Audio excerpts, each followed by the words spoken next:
In this guide, I'm going to show you guys how to know if someone has blocked you on Snapchat.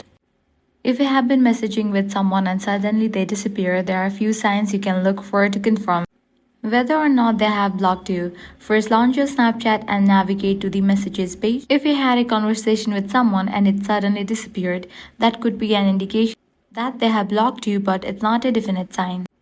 Next, tap on your profile in the top left, scroll down and tap on My Friends. Search for the person you think might have blocked you. If their name does not show up in the search results, it's a strong indication they have blocked you because they no longer appear in your friend list.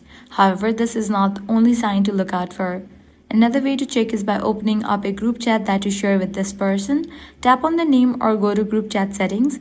If it says you can add them but you are unable to, or you get an error message, that means they have likely blocked you. Lastly, check the snap map.